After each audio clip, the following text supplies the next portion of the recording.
இந்திய ரயில்வே துறை அறிவித்துள்ள திருத்தப்பட்ட புதிய ரயில் கட்டணம் இன்று முதல் அமலுக்கு வந்துள்ளது. இந்திய ரயில்வேயின் செயல்பாட்டு செலவுகள் நடப்பு நிதியாண்டில் கணிசமாக அதிகரித்துள்ளன.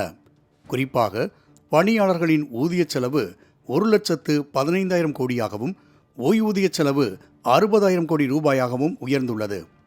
இந்த கூடுதல் நிதி நெருக்கடியை சமாளிக்கவும் சரக்கு போக்குவரத்தை அதிகரிக்கவும் ரயில் கட்டணங்களை ரயில்வே நிர்வாகம் உயர்த்தியுள்ளதாக கூறப்படுகிறது.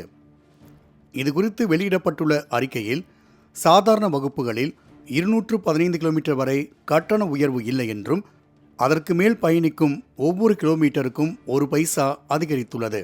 500 கிலோமீட்டர் வரையிலான ரயில்களில் 10 ரூபாய் மட்டுமே கட்டணம் உயர்த்தப்பட்டுள்ளது.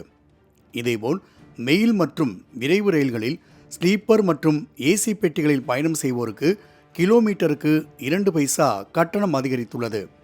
மேலும் 216 முதல் 750 கிலோமீட்டர் வரை 5 ரூபாயும் 751 முதல் 1250 கிலோமீட்டர் வரை 10 ரூபாயும் 1251 முதல் 1750 கிலோமீட்டர் வரை 15 ரூபாயும் 1751 கிலோமீட்டருக்கு மேல் 20 ரூபாயும் என படிப்படியாக கட்டணம் உயர்த்தப்பட்டுள்ளது.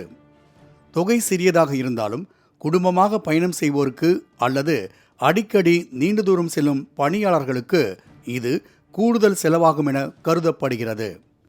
இந்த கட்டண உயர்வு காரணமாக சென்னையில் இருந்து மதுரை மற்றும் கோவைக்கு செல்லும் படுக்கை வசதி ரயில்களின் பயண கட்டணம் 10 ரூபாய் உயர்த்தப்பட்டு 340 ரூபாயாக நிர்ணயம் செய்யப்பட்டுள்ளது. இதேபோல் சென்னையில் இருந்து திருநெல்வேலி செல்லும் ரயில்களின் கட்டணம் 13 ரூபாய் அதிகரித்து 418 ரூபாயாகவும் கன்னியாகுமரி செல்லும் கட்டணம் 455ஆகவும் உயர்த்தப்பட்டுள்ளது. இதேபோல் 3ஆம் வகுப்பு ஏசி பயணத்திற்கான கட்டணமாக சென்னை டு மதுரை மற்றும் கோவைக்கு 855 ரூபாயாகவும் சென்னை டு திருநெல்வேலிக்கு 1063 ரூபாயாகவும் சென்னை டு கன்னியாகுமரிக்கு 1160 ரூபாயாகவும் உயர்த்தப்பட்டுள்ளது. இந்த உயர்வு மூலம் 600 கோடி ரூபாய் கூடுதல் வருவாய் கிடைக்கும் என எதிர்பார்க்கப்படுகிறது. இதனிடையே புறநகர் மின்சார ரயில் கட்டணம், சீசன் கட்டணம் மற்றும் நடைமேடை கட்டணம் ஆகியவை உயர்த்தப்படவில்லை என்பது குறிப்பிடத்தக்கது.